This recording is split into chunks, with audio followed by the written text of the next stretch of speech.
बात के मानी जे मानी वो हाथ उठावे, जे ना मानी ओकर कोनो बात नहीं खे। सब लोग हमार बात मानी नु।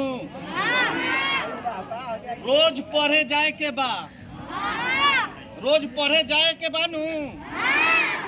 घर पर भी पढ़े के बा।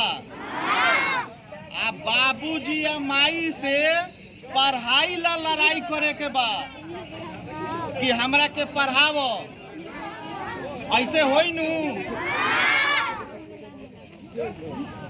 एगो नारा सुनले बड़ा नु, आधी रोटी खाएंगे फिर भी स्कूल जाएंगे।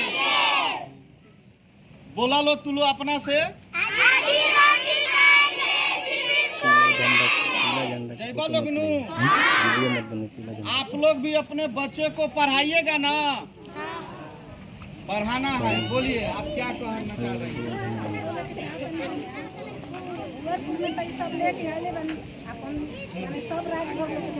जी जी।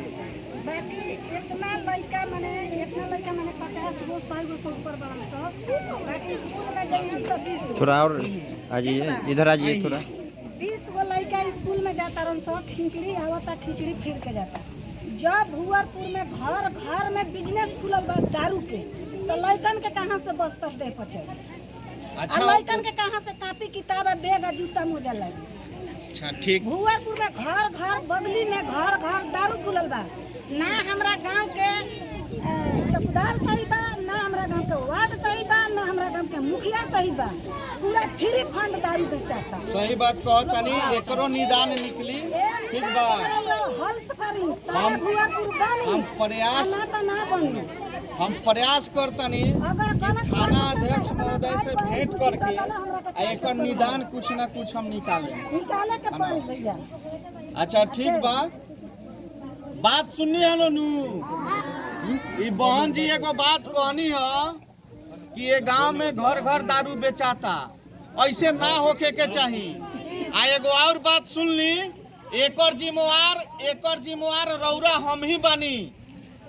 मान ली मर्द जे दिन बारन दारू लेके आवतारन चाहे पी के आवतारन, तो रौरा और राउर बाल बच्चा दरवाजा बंद कर दी आ एक दिन घरे मत आवे दी।